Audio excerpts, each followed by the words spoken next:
કામમાં જાઓ, નથી છોડી શકતા. અત્યારે કોણ છે જે છોડી શકે? અને છોડીને જાય ક્યાં? કોઈ બીજા ઘરમાં? ઘર એટલે કોઈ ઈંટ ચૂના પથ્થરની દિવાલો થોડી. સંસાર તો મનમાં હોય છે. જંગલમાં જઈને જે ઝાડ નીચે બેસતો ને, અઠવાડિયું બેસતો ને અઠવાડિયામાં એવું થઈ છે આ ઝાડ તો મારું છે. એટલે ત્યાં એ ઘર જ થઈ ગયું. જ્યાં આસક્તિ પ્રગટી એ ઘર બની ગયું. આપણી આસક્તિ એને આપણું ઘર બનાવે છે. ઈંટ ચૂના પથ્થરમાં થોડી કંઈક હોય છે. તું છોડી નથી શકતા તો શું કરવું? શું અમારો ઉદ્ધાર નહીં થાય? કૃષ્ણ મારા પર કૃપા નહીં કરે? મહાપ્રભુજી કે સાવ સહેલો રસ્તો છે. એમ કર, તું નથી જઈ શકતો કૃષ્ણ પાસે, એમ કર, કૃષ્ણને પુષ્ટાવીને તારા ઘરે લઈ આવ. પ્રભુને તારા ઘરે પધરાવી લે, તારું ઘર મંદિર બની જશે અને તું વ્યક્તિ મટીને વૈષ્ણવ બની જઈશ. તું ઠાકોરજીનો દાસ બની જઈશ. સરળ મંત્ર છે આ તો, તારાથી થાય એવું છે. અને ઘરમાં તમે ડાઇનિંગ ટેબલ જુઓ તો તમને ભોજન યાદ આવે, તમે બાથરૂમ જુઓ તો નાહવાનું યાદ આવે, તમે પલંગ જુઓ તો સુવાનું યાદ આવે. એક ખૂણો તો એવો રાખો જ્યાં જુઓ તો ભગવાન યાદ આવે. એક 2 બાય 2 નું નાનકડું મંદિર હોય ભલે, પણ ત્યાંથી પસાર થઈએ અને આપણું માથું ઝૂકી જાય, પ્રભુ ક્ષણવાર માટે યાદ આવી જાય, એ પણ નાની વાત નથી. હું તો કહું, ભલે શાક લેવા ગયા દર્શન કરતા આવ્યા, એમાં કાંઈ ખોટું નથી. અલૌકિકના 24 કલાક અલૌકિક બન્યા રહેવું, અલૌકિક ક્રિયા કરવી કદાચ આપણા માટે અત્યારે સંભવ નથી, પણ લૌકિક કાર્ય કરતા કરતા પણ અલૌકિકની ક્ષણો ગોતી લેવી એ કદાચ સંભવ હોય છે. શાક તો લેવા જવાનું જ છે, પણ બાજુમાં હવેલી છે વંદન કરતા આવે, એમાં કાંઈ ખોટું નથી. જે તમારું કલ્યાણ કરનારી હોય. થિંક બિગ, આપણે કઈ મોટું વિચારો, પણ મોટું વિચારો તો બહુ મોટું વિચારો એમ કહીએ છીએ કે જે લૌકિકના ગજા બહાર અલૌકિકનું હોય એવું મોટું વિચાર. આપણે તો મોટું વિચારો એ પણ આપણા સામર્થ્યથી જ મોટું વિચારતા હોય. આનું સામર્થ્ય જ ઓછું હોય તો એને કે આટલું મળે તો ઘણું છે. એ ઘણા લોકો તો એવા કંજૂસ હોય કે મોટું વિચારીએ ના શકે. એ વિચારના ગરીબ હોય. ઘણી વાર સંજોગોથી જ માણસ ગરીબ હોય એવું નથી, વિચારોથી માણસ ગરીબ હોય છે. મોટું વિચારવું છે તો એટલું મોટું વિચારો કે આ સંસારની ભગવાન તમારો થઈ જાય, એટલું મોટું વિચારો. શું કરવા નાનું વિચારો? ભગવાને બુદ્ધિ આપી જ છે, એને એવી ફેલાવો કે વિશ્વ નહીં, વિશ્વનો નાથ તમારો થાય. એ જ તો મહત્વાકાંક્ષા કહેવાય વૈષ્ણવ. અને એટલા માટે કહ્યું કે વ્યાવૃત્તોપી હરવું ચિત્તમ, વ્યાવૃત્તિ કરતા કરતા ચિત્ત હરીમાં રાખો. લૌકિક વૈદિકમ અનાસ્થયા, અનાસ્થાથી કરો, ચિત્ત હરીમાં રાખી. નારાયણદાસ જઈ ન શકતા ગોકુલ, એટલા બધા રાજકાજમાં વ્યસ્ત રહેતા. થાય કે મારે ગોકુલમાં ગુસાઈજીના દર્શન કરવા જવું છે, પણ કોઈ સંજોગો જ નથી બનતા. શું કરો? ઘણી વાર અત્યારના સમયમાં સેવા ન થાય ને, ઉંમરને કારણે, સંજોગોને કારણે લોકો જીવ બાળે. હવે પહેલા જેવું નથી થતું, પહેલા જેવું નથી થતું. તો આવું બહુ જીવ બાળવા કરતા જે થાય એની વ્યવસ્થાઓ ગોઠવો. નીચે બેસી નથી થતું તો કુર્સીમાં બેસીને કરો, દોડાદોડી કરી નથી થતી તો માળા ફેરવીને કરો. જીવ બાળવા કરતા બીજા રસ્તાઓ શોધી રહેવા સારા. હવે આ જઈ ના શકે ગોકુલમાં તો થાય કે કેમ કરીને ગુસાઈજીના દર્શન થાય, અને મારું મન ગુસાઈજીના ચરણોમાં રહે, એના માટે શું કરું? આ રાજકાજની જવાબદારી છે છોડી તો શકાતી નથી. એટલે એમણે યુક્તિ કરી, એક વ્રજવાસીના બાળકને રાખ્યું, પૈસા આપે ને પગાર આપે ને એનું કામ શું? 2 ઘડી થાય એટલે શેઠજી પાસે આવીને બોલે કે ભૈયાજી ગોકુલ કબ ચલોગે? બસ આટલું બોલે ને મૂર્છા ખાઈને પડી જાય નારાયણદાસ. મનથી ગુસાઈજીના ચરણોમાં ગોકુલમાં પહોંચી જાય. ફરી 2 ઘડી થાય ને પછી આંખો ખુલે અને રાજકાજમાં વ્યસ્ત થાય, પાછો એનો સમય થાય, 2 ઘડી થાય અને ફરી પેલો બોલે ભૈયાજી ગોકુલ કબ ચલોગે? આટલું બોલે ને મનથી ગોકુલ જતા. હવે તમે એમ થાય કે આવો છોકરો અમે ક્યાં ગોતવા જવું? બધાના ખિસ્સામાં એ છોકરો છે અને એનું નામ છે મોબાઈલ. ઘણા મેં તો લોકો જોયા છે કે એવા અલાર્મ નાખતા હોય કે 5 મિનિટ થાય ને તમને જય શ્રી કૃષ્ણ કરે એવું વાગે. એવા મેં તો જોયા છે. જેને કરવું જ છે કેટલા પ્રકારથી કરે. પહેલા કથા ને બધું થતું ને તો લોકો બાળક લઈને આવે અને એ થોડું રડતું કરતું થાય એટલે ઉચકી સીધા બહાર જતા. તો પહેલા તો 2-4 જણાના ખોળામાં બાળક હતા, અત્યારે દરેકના ખિસ્સામાં એક બાળક હોય છે. એ સેમસંગ નું હોય કે નોકિયા નું હોય કે મોટોરોલા નું હોય, અને રડે એની ઘંટડી વાગે એટલે બધા લઈ કાનમાં દબાઈને બહાર ભાગે છે. અને એટલા માટે હવે તો આ મોબાઈલ રૂપે છે, પણ એનો પણ સદુપયોગ કરી વ્યાવૃત્તોપી હરવ ચિત્તમ, કાર્ય કરતા 2 ક્ષણ ભગવાન યાદ આવી જાય તો માનું આ કલાકમાં 1 મિનિટ પ્રભુને યાદ કરી મારા કલાકને મેં મારો પવિત્ર બનાવી દીધો. મારો કલ્યાણકારી બનાવી દીધો. જેમ આખું તપેલું ભરેલું હોય દૂધનું અને કેસરના 2 ટીપા નાખો, કેવી કેસરની સુગંધ આવી જાય. એમ 24 કલાકમાં 5 મિનિટ કેસર રૂપ ઠાકોરજીનું નામ મેળવી દો, તમારો આખો દિવસ કેસરવાળો થઈ જશે, તમારો આખો દિવસ પવિત્ર થઈ જશે. ભગવાન નામ પવિત્ર કરનારું છે. પ્રણામો દુઃખ સમસ્તમ નમામિ હરિમ પરમ. પ્રભુને કરેલા પ્રણામ દુઃખને હરનારા છે. અને એટલા માટે નાના નાના પ્રયોગો કરો. એમ નથી કરવા તો 24 કલાક ભગવત સેવામાં રહેવું નથી સંભવ. તમે શું સંભવ નાનું નાનું 5 મિનિટ 10 મિનિટનું એવું રોજના જીવનમાં શું પરિવર્તન લાવી શકો છો જેનાથી તમારો આખો દિવસ ભગવતમય જાય, એક વૈષ્ણવ તરીકે પસાર એનો પ્રયાસ કરો. તો લૌકિક વૈદિકમ ચાપી કાર્ય કુર્વન નાશ થયા. જે વૈષ્ણવ લૌકિક અને વૈદિક કાર્યો અનાસ્થાથી કરે છે. ચતુશ્લોકીમાં આપણે મહાપ્રભુજી આજ્ઞા કરેલી છે લૌકિકમ વૈદિકમ ચાપી. એ લૌકિક અને વૈદિક પછી શું કરવાનું? જેને અંતઃકરણમાં હૃદયમાં પ્રભુને સર્વાત્મ ભાવે પધારાવી લીધા છે એને લૌકિક વૈદિક થી શું? આપણે બધા ઘણી વાર એટલા હોશિયાર છીએ લૌકિક ના છોડીએ પણ વૈદિક છોડી નાખીએ. હવે તો આપણે મુષ્ટિમાં હવે યજ્ઞ કરીને શું કરવાનું, હવે આ કરીને શું કરવાનું, બધા ક્રિયાકાંડ ધર્મકાંડ બધા જ બંધ કરી દઈએ. હવે તો આપણે મુષ્ટિ માર્ગી વૈષ્ણવ થયા ને. અરે જ્યાં સુધી દેહ બુદ્ધિ છે ત્યાં સુધી વેદની આજ્ઞાનું પાલન કરવું એ મહાપ્રભુજીની આજ્ઞા છે. અને લૌકિક છોડતા નથી, વૈદિક છોડી દી, એ પણ એક અન્યાય છે, એ પણ એક ચતુરાઈ છે. લૌકિક અને વૈદિક બંનેને કહ્યું છે કરો પણ અનાસ્થાથી. આસ્થા ઠાકોરજીમાં. આ તો વૈષ્ણવની ચતુરાઈ છે. આજ તો શિક્ષાપત્ર મારી જાય છે કે વૈષ્ણવનું કાપટ્ય છે. અને કાપટ્ય શું છે?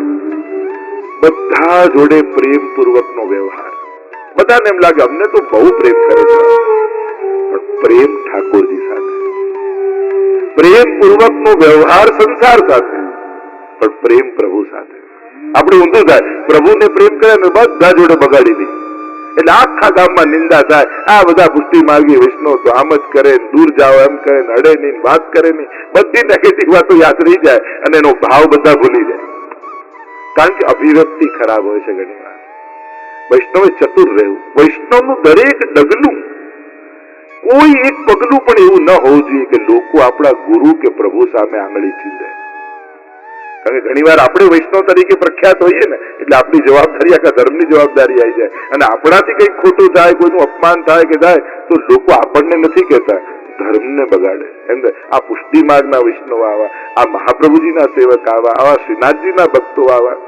એટલે ભક્તની જવાબદારી સમાજમાં રહેવાની સાધારણ વ્યક્તિ કરતા વધારે હોય છે. અને એટલા માટે સહન કરીને પણ મીઠા બન્યા રહે. કારણ કે તમે કડવા થશો. જેમ ઘણી વાર સેવા કરીને આપણો થાકના યુવાન બાળકો બેઠા હોય ને એમની આગળ આજે તો સેવામાં થાકી ગયા ને આમ થયું ને આમ હવેલીમાં બહુ ભીડ હતી, એવી વાત કરીએ કે યુવાનને એમ થાય કે હવેલી તો જવાય જ નહીં. હવે આવી વાત એની આગળ કરાય? જો અગવડતા સગવડતા એ તો માણસની અવ્યવસ્થા છે, એનાથી ભગવાને શું બગાડ્યું છે? એટલે કે આપણી મનની આપણી વ્યવહારની વાતો કોની સામે કઈ રીતે કરીએ છે એનો પણ વિવેક રાખો. ક્યાંક આપણી વાતોથી કોઈને ભગવાનમાં અભાવ ના આવી જાય એની પણ સાવધાની રાખી, એની પણ ચતુરાઈ રાખી. તો લૌકિક વૈદિક કરો પણ અનાસ્થાથી. ચતુરાઈ શું? દરેક જોડે પ્રેમ પૂર્વકનો વ્યવહાર. સંસારમાં ખૂબ પ્રેમ આપો. સંસારના પ્રેમના ભિક્ષુક ના બનો. ઘણા લોકો આપણે તો પ્રેમના ભૂખ્યા, બીજું કાંઈ, પણ પ્રેમના ભૂખ્યા કેમ રહો છે?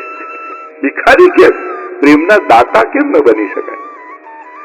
બધાને એમ થાય કે મને પ્રેમ આપે તો હું તો પ્રેમ તો લૂંટાવા તૈયાર, પણ શરૂઆત કોણ કરે એમાં તો દુનિયા અટકેલી છે. પ્રેમના ભિખારી ભિક્ષુક નહીં બનવાનું, પ્રેમના દાતા બનવાનું.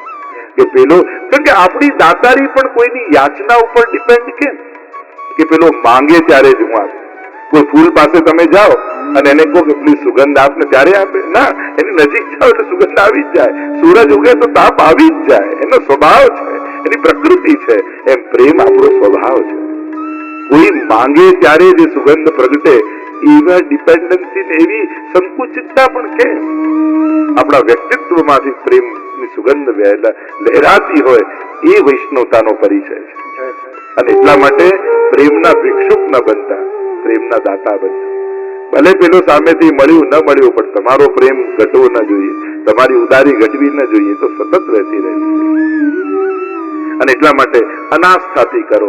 અનાસ્થાથી એટલે એવો વ્યવહારમાં, એટલે વૈષ્ણવે વ્યવહાર કુશળ બહુ રહે. જે પણ મળે એ વૈષ્ણવ હોય ન હોય, અરે ભગવાનને ન માનતો હોય, એ નથી જાણતો કે એની અંદર ભગવાન છે. આપણે તો વાંચ્યું છે ને, આપણે તો સત્સંગ કર્યો છે ને, આપણે તો જાણીએ છીએ કે એની અંદર ભગવાન છે. એને ખબર નથી.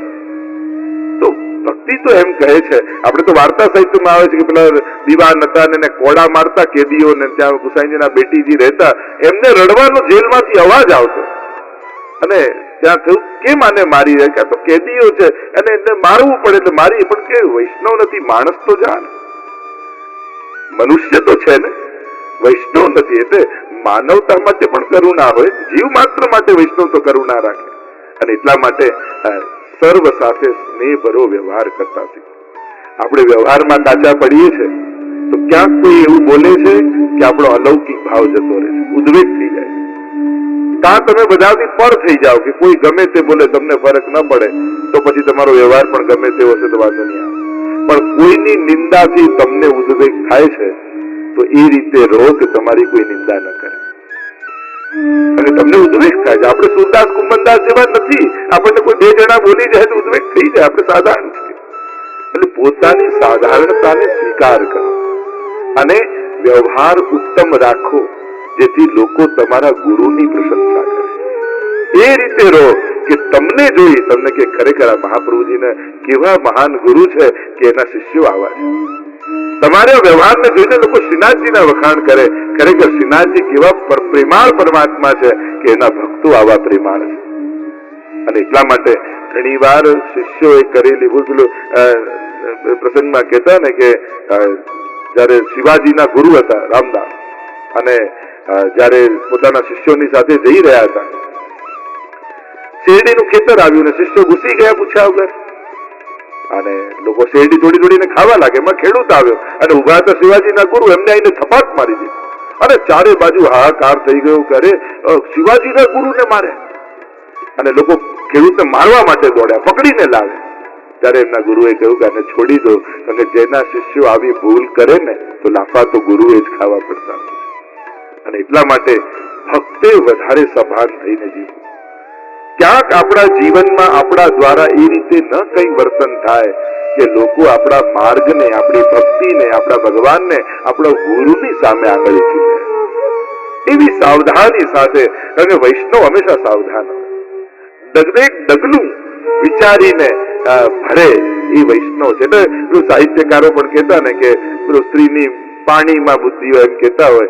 લોકો ભલે મજાકમાં કહેતા હોય, પણ સાહિત્યકારો એ જ કહે છે કે પાણીમાં બુદ્ધિ એટલે એની ન્યૂનતા નિંદા નથી, એની પ્રશંસા છે, એની મહાનતા બતાવે છે કે ભારતની પ્રત્યેક સ્ત્રી એક એક ડગલું, એની બુદ્ધિ પાણીમાં એટલે ડગલું ભરતા 100 વાર વિચાર કરે છે, બુદ્ધિ વાપરે છે અને પછી ડગલું ભરે છે. એટલે કહેવાય કે કેવલ માથામાં નહીં પણ પાણીમાં બુદ્ધિ છે, એના ડગલામાં બુદ્ધિ છે. એના દરેક પગલું ઉપાડતા પહેલા એ 100 વિચાર કરીને ડગલું ઉપાડે છે. અને એટલા માટે લૌકિક વૈદિક અનાસ્થાથી કરો બધું જ. અમુક કારનું કર્તવ્ય રૂપે હોય છે, જે વૈદિક વિધિ હોય, લોકો ઘરમાં વાસ્તુ કરાવતા હોય, લગ્ન આવે ત્યારે ગણેશ સ્થાપન કરે, આ બધી જે વૈદિક વિધિ હોય છે અને મહાપ્રભુજી સ્વીકારી છે, પ્રસંગો છે. ત્યાં ગણપતિજી બિરાજમાન થાય તો એ જ થાય, ત્યાં શ્રીનાથજી ના પધરાવાય. વૈદિક વિધિ છે, વૈદિક વિધિમાં જે વિધાન હોય એ પ્રમાણે જ કરાય. પણ અનાસ્થા, આસ્થા શું રાખવી? શ્રીનાથજી બાબાની કૃપાથી મારી વિધિ ગણપતિજી સ્વીકારશે, પ્રેમથી સ્વીકારશે. મારે એમની પાસે કઈ જોઈતું નથી, કારણ કે પામવાની ઈચ્છા જ એમને આશ્રય છે. આપણે પામવું નથી, એ પ્રસન્ન થાય. કોઈની ખુશી વિચારવું અને કોઈને પ્રસન્ન જોઈને પ્રસન્નતાને પામવું, એનાથી મોટી કોઈ પ્રાપ્તિ નથી. કોઈને ખુશ થઈને તમે પ્રસન્ન થશો ને તો એનાથી મોટી કોઈ પ્રાપ્તિ નહીં. કોઈની પાસે વસ્તુ લઈને મેળવશો તો ક્યાંક હિંતા મનમાં રહેશે, એણે આપી એટલે મારા કરતા એ મોટો છે. પણ એ ખુશ થયો, બસ એ જ મારું ફળ છે, એ પ્રસન્નતા જ મારું ફળ છે, તો એ સાચી પ્રસન્નતા દિલમાં આપશે. અને એટલા માટે જે વૈદિક વિધિઓ છે એ વૈદિક વિધિઓને આપણે વિધાનને સ્વીકારી અને અનાસ્થાથી કરવી, કોઈ કામના નહીં રાખવી. એ લૌકિક હોય કે વૈદિક, એમ કહ્યું આગળ લક્ષણો બતાવતા બીજા શ્લોકમાં શ્રી હરિરાય મહાપ્રભુજી આજ્ઞા કરે છે વૈષ્ણવે વાણીનો સંયમ રાખવો, અને જે ભક્ત છે, જે સેવક છે, વાણીમાં સંયમ રાખે છે. આ ભક્તના લક્ષણ બતાવી રહ્યા છે. ચૂપ રહેવું બહુ સહેલું છે, બધું બોલી દેવું બહુ સહેલું છે, પણ ક્યારે બોલવું ને ક્યારે ચૂપ રહેવું એ વિવેક અને સમજણ આવવી અઘરી છે. અને મોટા ભાગના તમે જુઓ ક્લેશ ક્યાંક ને ક્યાંક વાણીથી પ્રગટ થાય છે. એટલે વૈષ્ણવે બહુ વિવેકપૂર્વક વાણીનો ઉપયોગ કરો, કારણ કે એને વાણી મળી છે ભગવત નામ લેવા માટે, એ જાણે છે. પણ સંસારના કાર્યો બોલ્યા વગર ચાલતા નથી, એટલા પૂરતું જ વૈષ્ણવ બોલે છે. હવે કોઈની જોડે વધારાની વાત કરશો ને તો એટલું જ વધારાનો જવાબ આપશે, એટલું જ મનમાં વાણી કર્ણ દ્વારા વિચાર જશે, એને કારણે અનેક વિચારો લૌકિકના પેદા થશે. બોલો, આટલું બોલવાથી કેટલા વિચારો સામેથી મળ્યા, અને વિચારોમાંથી બહાર નીકળતા નીકળતા આખો દિવસ ખતમ થઈ જશે. એના કરતા ન બોલ્યા હોત તો આટલા ખોટા વિચારો મારા મનમાં પ્રવેશ્યા ન હોય. વિરુદ્ધ વચનો, વાણીનો સંયમ રાખો. એટલે કહીએ ને આપણે ત્યાં કહેવાય કે સ્વાદ અને વાદ બંનેમાં જીવા ઉપર નિગ્રહ રાખો, સંયમ રાખો. ને સ્વાદમાં લપસે ને વિવાદમાં લપસે, કારણ કે આ જીવા પતનનું કારણ થઈ જાય છે. અને અનેક અનેક પ્રસંગો, ઘટનાઓ આખા ઇતિહાસમાં અને મહાભારત કે ભાગવતમાં તમે જુઓ, કેવલ વાણી દ્વારા કેટલા મોટા ક્લેશ અને યુદ્ધો થયા છે. વિરુદ્ધ વચનો વાક્યમ આવશ્યકમ ઉદાહરણ, અને જરૂર હોય એટલું જ બોલવું. સંસારમાં જરૂર પૂરતો વ્યવહાર કરવો, અને જરૂર પૂરતો વ્યવહાર આપણને સંયમમાં રાખશે. આગળ કહ્યું મનસા ભાવએ નિત્યમ લીલા સર્વા ક્રમાગતા, અને મનથી ક્રમ અનુસાર પ્રભુની લીલાની ભાવના વિચારવી. મન એટલું સુંદર સાધન છે. જો મનનો ફાયદો શું? શરીર આજે છે, તમે એને 5 વર્ષ પછી ભૂતકાળમાં નથી લઈ જઈ શકતા, એ તો વર્તમાન છે, ભવિષ્યમાં નથી લઈ જઈ શકતા. પણ મન કેવું છે? એ ભૂતકાળનો આનંદ લઈ શકે, જે ઘટ્યું હોય એનો. આજે પણ 5 વર્ષ પહેલા કોઈ તમે પ્રસંગ ઉજવ્યો હોય કે કંઈક આનંદ માણ્યો, અત્યારે બેઠા બેઠા વિચારો તો તમને આનંદ આવે કે કેવી મજા આવી. એટલે ઘટના ઘટી ગઈ છે, દિવસો જતા રહ્યા છે, કેટલાય વર્ષો પૂરા થઈ ગયા, છતાંય મન ભૂતકાળમાં જે ટાઈમ મશીન જેવું જે પાછળ જઈ એ સમયનો આનંદ માણીને પાછો અત્યારે આવી જાય. ભવિષ્યમાં આપણે આવું કરીશું. હજી કાંઈ કર્યું નથી, અત્યારે કોઈ કેપેસિટી નથી, કોઈ વ્યવસ્થા નથી, પણ આવું કરીશ એવો વિચાર કરો તો આનંદ આવ્યો કે કાંઈ કર્યું નથી અત્યારે. એટલે ભૂતકાળનો આનંદ લઈ શકે, ભવિષ્યનો આનંદ લઈ શકે, જે ઘટી ગયું છે એનો આજે આનંદ આવી લઈ શકે, જે કાંઈ ઘટ્યું નથી એની મજા માણી શકે, અને જે કરી રહ્યા છે એનો તો આનંદ માણે જ. તો આ મન તો એવું ઉત્તમ સાધન છે, જો તમને ઉપયોગ કરતા આવડી જાય તો ભૂત, ભવિષ્ય અને વર્તમાન ત્રણેય કાળનો આનંદ આપી શકે છે. તો મનસા ભાવ એ નિત્યમ, પ્રભુની લીલાઓ તો નિત્ય છે, આજે પણ થઈ રહી છે. એટલે લીલા સર્વા ક્રમાગતા, ક્રમ અનુસાર એ લીલાઓનું વૈષ્ણવે ચિંતન કરો. ક્રમ અનુસાર એટલે જેમ તમે મંગળા સવારના સમયમાં બેઠા છો, પ્રભુનું ચિંતન કરો તો મંગળાની ભાવના કરી. અરે વ્રજમાં અત્યારે કેવું વાતાવરણ હશે, ઠાકોરજી શું કરી રહ્યા હશે, વ્રજ ભક્તો શું કરી રહ્યા હશે. જે સમય ચાલતો હોય, લીલા સર્વા ક્રમાગતા ભાવ એ નિત્યમ, નિત્ય ભાવના કરો. એટલે જે સમયમાં હશો એ લીલાનું ચિંતન થશે, અને ચિંતન કરતા કરતા તમારું ચિત્ત હરિના ચરણોમાં ચોંટી જશે. શ્રી હરિરાય મહાપ્રભુજીએ 10 કર્તવ્યો આ પ્રથમ શિક્ષાપત્રમાં બતાવ્યા છે. પણ હવે સમય પણ થવા આવ્યો છે, એટલે 3 જ દિવસ છે, મારે શિક્ષાપત્રના સાર રૂપે લેવું છે. એટલે પ્રથમ શિક્ષાપત્ર ને પછી કાલથી દરેક શિક્ષાપત્રના સાર આપણે જોતા જોતા પ્રયાસ કરીશું કે 41 શિક્ષાપત્રનો સાર આપણે જોઈ શકીએ. ભાગ્યશાળી છે સરોજબેનનો પરિવાર કે આ સમગ્ર મનોરથના મનોરથીએ થયા, અને આપ લોકો જે લોકો મનોરથી બની અને શ્રીનાથ ધામ હવેલીમાં અત્યારે લાઈવ ત્યાં દર્શન કરી રહ્યા છો, અને આપ એનો લીલાનો અનુભવ શિક્ષાપત્રનું રસપાન કરી રહ્યા છો, અને આસ્થા ચેનલના માધ્યમથી વિશ્વભરના વૈષ્ણવો આ સુધાનું રસપાન કરી રહ્યા છે. તો અમારું શ્રીનાથ ધામ